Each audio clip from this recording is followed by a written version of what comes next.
metafisika perdukunan. Karena lahannya memang menciptakan satu pembodohan masyarakat dan mendapatkan uang itu kan memang asik-asik saja dan itu dipelihara. Iki nek aku terus diserang wong supranaturalis sa Indonesia, spiritualis, supranatural ya udah. Memang seperti itu kok kenyataan. Kenapa panggung ini masyarakat ini seharusnya diajak untuk masuk naik ke level tangga berikutnya, justru ditahan untuk diciptakan untuk menjadi bodoh agar lahan pangannya. Saya nggak melihat kok yang berani ngomong ini. Iya benar. Walaupun itu sekelas yang pengikutnya berat, saya sedih kan ya. Kadang wong sing pengikutnya akeh itu cari makannya justru ladangnya dari situ menciptakan, walaupun dalam konteks hakikat sebenarnya delok papan lan empan. Contoh gini mas, hal-hal yang bersifat hakikat sebenarnya kayak seperti ini sebenarnya kalau tidak saya pantau, tidak ada yang berbicara seperti ini, pasti saya nggak akan berbicara seperti ini. Tapi kita ini mungkin pesan Tuhan yang harus saya sampaikan ya saya. Tapi ya cukup tidak usah mengupas yang bertele-tele tentang tataran, karena itu kan wis basi loh mas, kan wis banyak lah itu di. Tapi konteks intinya orang seharusnya membicarakan hal-hal yang disembunyikan itu. Kalau fase-fase itu kan setiap tahapan-tahapan pasti semua orang punya lah, setiap madhab-madhab. Saya juga kan ya sedikit-sedikit paham. Itu berarti bagian dari kesadaran murni gitu. Iya. Termasuk memikirkan lingkungan, Iya. alam segala macam Iya. gitu guys ya. Dan fase ini seharusnya bagian dari yang perlu digerakkan semua lini, termasuk yang paling acuan terbesar adalah yang perubahan paling mudah ya di pendidikan itu, termasuk kalau di Jawa membangkitkan budi pekerti Ini kan harus komprehensif dan holistik di semua elemen sebenarnya. Misalnya orang spiritual ngomong ini, mengkampanyekan ini, tapi kalau kemudian tidak diikuti oleh gerakan secara masif kan nggak bisa juga ya. Ya sebenarnya pemerintah juga mengambil dong bagian, tidak hanya sekedar mengekor pada orang-orang yang pemodal, tapi kan dikondisikan. Bahasanya gini loh mas, kenapa pemimpinnya serakah? Karena rakyatnya tamaan gitu, bahasa Sujiwo Tejo itu benar. Kenapa politik carut marut pemimpin gak bisa merubah? Kan spiritualisnya juga sama, melacurkan dirinya. Bukan ije bahasanya ngono ya ngono, ngono ije tak maklumi lho. Dia memainkan kasepuan hanya untuk panggung-panggung diri pribadi sekelompok. Itu jika acuannya ije masih etikanya ngono ya ngono ning aja ngono. Ije oke lah. Tapi kan nggak ada yang sedikit menciptakan percik api berpikir berbeda gitu loh mas. Kebanyakan yang panggung di tengah masyarakat yang laku tetap yang berbau supranatural, wes uka-uka yang seperti itulah. Terus pangapunten ketika kemudian apa dalam menjalani sebuah kehidupan seseorang terdapat berbagai macam problematika, larinya pasti ke orang-orang yang dianggap sepuh, yang terkadang belum tentu memancarkan sebuah energi ketulusan di dalam dirinya, masih apatis, berpikir kelompok dan lain sebagainya. Saya kadang berpikir gimana caranya, apa yang harus dilakukan oleh setiap individu supaya kemudian selalu menjadikan penuntun itu nuraninya, kesadaran yang murni di dalam dirinya, sehingga tak perlu lagi kemudian harus pontang-panting ke sana kemari, ya kan? Terus kemudian akhirnya banyak yang ditipu, dimanfaatkan. Apa sih? Apa karena keyakinan di dalam dirinya yang kurang atau seperti apa pandangan panjenengan? Ini pandangan saya memang dikondisikan seperti itu. Orang-orang yang justru menjadi cahaya itu malah justru menahan untuk menciptakan kegelapan. Gak rodok jeru itu mas. orang-orang yang justru dijadikan panutan menciptakan cahaya untuk orang banyak justru menciptakan kegelapan, dan orang-orang yang menciptakan cahaya dianggap justru orang-orang yang tersesat atau kalau perlu harus dibully. Jadi sengaja ada desain itu sebenarnya. Itu menurut pemahaman kami termasuk grand design yang memang disetting oleh negara api. Nah, kalau yang lucu-lucu nih anak-anak muda kan seperti itu kan apa? Grand design modernisasi itu memang menciptakan kerusakan atas nama pembangunan. Slogan mereka kan modernisasi itu sesuatu peradaban, bisa dikatakan maju jika kita menumpuk-numpuk materi. Apa bedanya dengan Mitford? Apa bedanya dengan tokoh-tokoh? Satu identitas negara dikatakan maju kan jika bangunannya banyak, walaupun dalam konteks tertentu bolehlah semacam itu, tapi dengan acuan tetap membangun dengan konsep yang berkelanjutan, tidak segelintir orang yang menikmati, tapi dampak yang akan kita tinggalkan untuk anak cucu. Tapi sekarang kan jenengan misalnya punya anak sendiri, kan belum tentu didesain untuk menciptakan satu proses masa depan yang berimbang. Ada yang salah, kenapa ada salah? Ya karena memang didesain, diciptakan pembodohan-pembodohan massal dengan berbagai struktur ilmu yang sangat masif, bahkan didesain di dunia pendidikan sekalipun, pendidikan apapun, maka terjadi kegaduhan. Karena memang itu didesain, memang diciptakan benturan-benturan agar mudah dikendalikan satu skenario besar yang bermain di belakangnya. Seharusnya saya pikir memang pemimpin-pemimpin berniat punya niat. Ratu Adil itu kan menurut hemat saya kan satu konsep yang harus dijalankan dari akar sampai buah.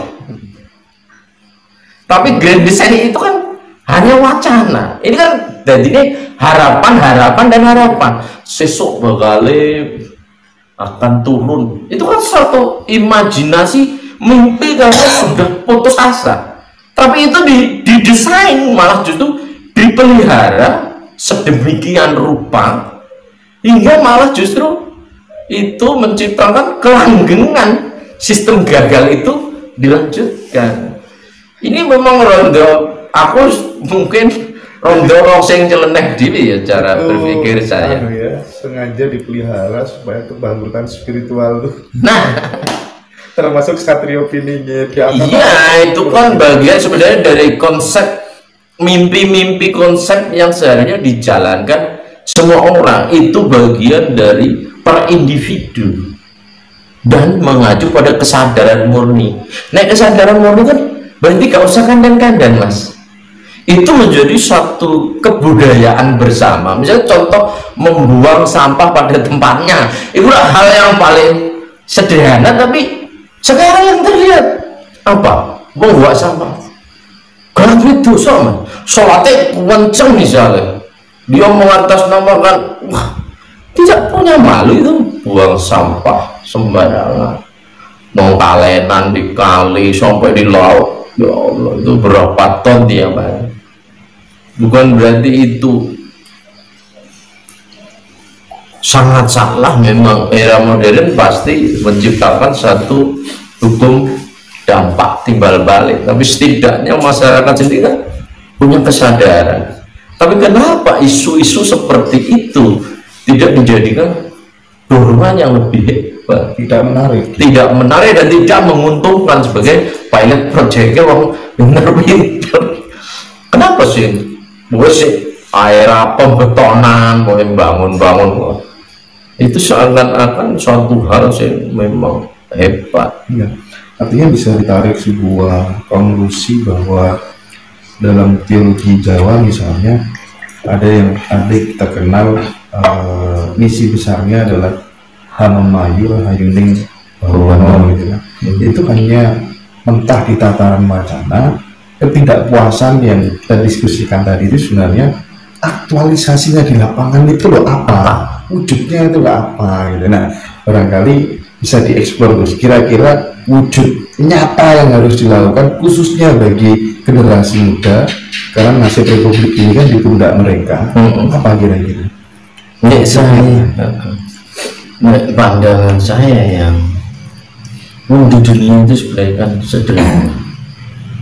Wong dunia itu sebenarnya karena kita termasuk pada fase kebablasan ya, kebablasan memuja hal-hal yang bersifat materi menjadi Tuhan itu sendiri. Jadi orang-orang sekarang kan teranggap sudah keblaso yang sangat, dan seharusnya spiritualis yang memang notabene-nya seorang pendesain kepemimpinan, tukang desain, karena pasti dia diminta nasihat-nasihat, pengaruhnya, ilmunya dikaji berbagai orang, seharusnya memunculkan dong, bukan malah ditarik ke garis turun grid. Turun grid itu termasuk apa ya, kalau saya katakan di turun grid itu jatuh pada level terendah. Kalau sudah level terendah kan jatuhnya nanti kacau. Misalnya contoh gini, seharusnya tokoh-tokoh yang memberi teladan justru tidak ada yang sedikit memberi teladan. Pemimpin-pemimpin pada fase-fase terendah justru malah terdepan yang menciptakan atau memberi contoh-contoh proses pengerusakan. Kenapa seperti itu kan? Ini bagian desain, mindset berpikir, pola membangun itu sudah salah. Kenapa sih membangun yang ramah lingkungan? Kenapa sih membangun yang tidak harus menghancurkan? Kenapa sih membangun yang tidak harus terlalu sangat, menurut bahasa mereka, maju sekali tapi meninggalkan jejak-jejak yang sangat justru menciptakan keruwetan zaman, kerusakan zaman? Apakah ini bagian dari apatisme yang memang dipelihara, atau orang memang nggak peduli itu, kalau yang penting untunglah saya? Baik itu di semua lini pemikiran, masuk akademisi, pengusahanya, medianya, spiritualisnya. Enggak, masalahnya kan kita sebenarnya butuh pemimpin yang kemudian bisa menggerakkan mulai dari akar sampai atas kembali kepada sebuah kesadaran murni itu. Nah, kenapa kita begitu sulit menemukan seorang leader yang seperti itu? Apakah karena setiap pemimpin diproduksi melalui parpol yang kemudian mengedepankan pragmatisme kelompoknya saja, atau bagaimana? Itu bagian yang terbesar, yang termasuk pengaruh besar, karena memang apapun terkendali pada parpol, kebijakan parpol. Kembali lagi pada konteks bahwa kenapa pemimpin rakus? Karena rakyatnya sendiri tamak. Dan itu bagian dari desain yang sudah ditanamkan. Itu memasuki semua lini, bahkan yang memakai bendera atas nama Tuhan sekalipun. Contoh misalnya gedung-gedung keagamaan besar-besar tapi gersang. Kenapa itu hal-hal yang bersifat universal tidak diangkat? Padahal di agama sendiri mengatakan, di agamanya masing-masing mengatakan kebersihan sebagian dari iman, mari menuju rahmatan lil alamin. Tapi yang ada itu justru menciptakan pecahan-pecahan yang terjadi, gesekan-gesekan. Padahal kalau mengacu pada kesadaran murni, kita sudah keluar dari tema aliran, tema mata. Kita harus gak berkutat pada konteks perang bahasa. Tapi kita kan masih berkutat pada perang bahasa dan perang teoritis yang sangat melelahkan, tanpa aplikasi nyata. Jangan kan menangkap bahwa begitu hebatnya misalnya sebuah teori keilmuan, tapi kenyataannya negara sampai detik ini kan tidak merangkak untuk